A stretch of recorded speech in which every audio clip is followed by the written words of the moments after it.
نبی پاک علیہ الصلوۃ والسلام نے فرمایا طویل خاموشی کو اختیار کرو،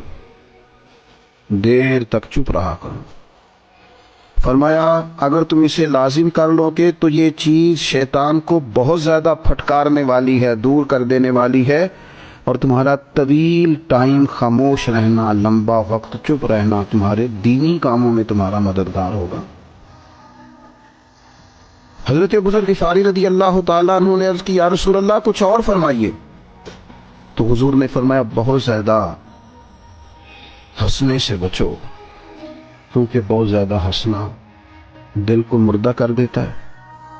اور چہرے کے نور کو غارت کر دیتا ہے۔ کہتے ہیں میں نے عرض کی یا رسول اللہ کچھ اور فرمائیے، تو آپ صلی اللہ تعالی علیہ وسلم نے فرمایا تم حق بات بول دیا کریں اگرچہ کسی کو کڑوی ہی لگے۔ میں نے عرض کی یا رسول اللہ کچھ اور فرمائیے، تو حضور فرمانے لگے اللہ تعالیٰ کے معاملے میں کسی ملامت کرنے والے کی پرواہ نہ کرنا، رب کی رضا کا گویا کام کرتے رہنا، اور اگر تمہیں کوئی برا کہے، تم پر کوئی تنقید کرے تو اس کی پرواہ نہ کرنا۔ میں نے عرض کی یا رسول اللہ کچھ اور فرمائیے،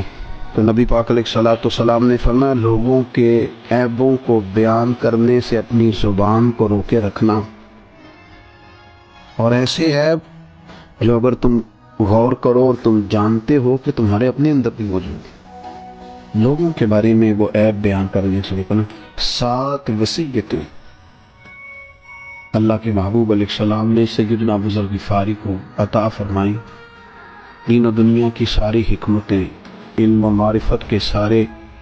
پھول محبوب پاک علیہ السلام کی ان 7 حکمتوں میں پوشیدہ ہیں۔ اگر ساری دنیا کی دانائیت کو کھنگالا جائے، ٹٹولا جائے، اور بندہ مومن اپنی روحانی تربیت کے لیے اور راہ سلوک پر چلنے والے سالکین طریقت اپنی باطنی ترقی کے لیے ان 7 باتوں پر عمل کرے